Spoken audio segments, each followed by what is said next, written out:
With the addition of Driftstones into Monster Hunter Now, crit builds are now the new meta. The biggest problem crit builds had before was consistency.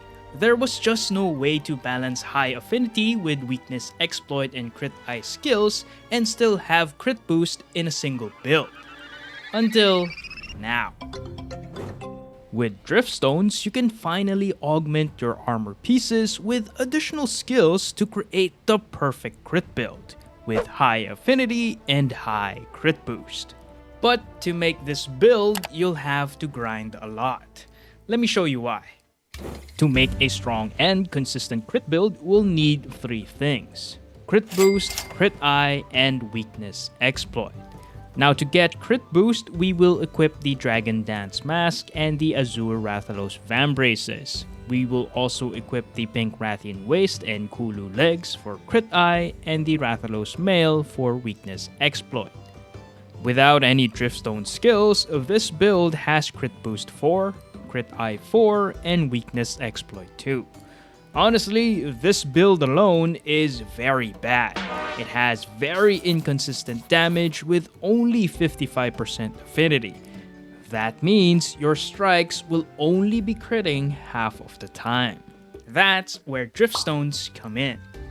This build has a total of 5 armor slots you can play around with, and you will need to roll for 1 crit eye and 3 weakness exploit skills from Driftstones.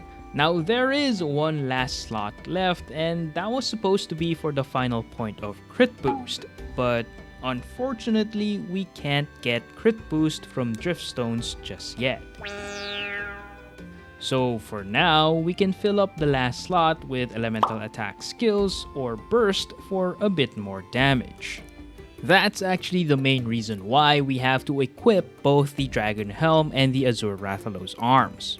Because you can't get crit boost anywhere else, and we'll need it since it's our main source of damage. For affinity skills, we equip more armor pieces with crit eye than weakness exploit. That's because weakness exploit is easier to roll for. We only need pale Driftstones to get weakness exploit, and they can drop from a lot of monsters. While crit eye comes from cyan Driftstones, which are harder to obtain. Legiana is quite rare, Barioth is seasonal, and Pink Rathian is a subspecies, which makes it even rarer. The only reliable source for cyan Driftstones are Puke and Rathian. Now the build can have 5 slots, but you have to upgrade 3 armor pieces to grade 8. You need to overgrade the Rathalos Mail, Pink Rathian Waist, and the Kulu Legs. The Pink Rathian Waist will be the most challenging one to upgrade, so be sure to focus on farming this monster during the Even Happier Hunting event if you plan on making this build. The Dragon Helm and the Azure Rathalos Vambraces will already have their slots unlocked, so I suggest focusing on rolling for weakness exploit first for these armor pieces. It will provide more value than getting that last point in crit eye. Once you complete the build with all the necessary Driftstone skills, you'll have crit boost level 4, giving you a 145% buff to your critical strikes, and a 90% total affinity when hitting weak spots. That's 50% from weakness exploit 5 and 40% from crit eye 5. You're still lacking 10% affinity, so ideally you want to get affinity parameters from Driftstones to further buff your total affinity. With 90% affinity, crit boost is going to be a very consistent source of damage. It's now even better than heroics since you don't have to get your health below 50%. And it even beats out offensive guard, which only gives a max 40% buff. The problem is, this build doesn't have lock on, so we'll have to use gyro to target monster weak spots in order to consistently activate weakness exploit. This build is perfect for fast melee weapons like the dual blades, sword and shield, and the long sword, but for other weapons, not so much.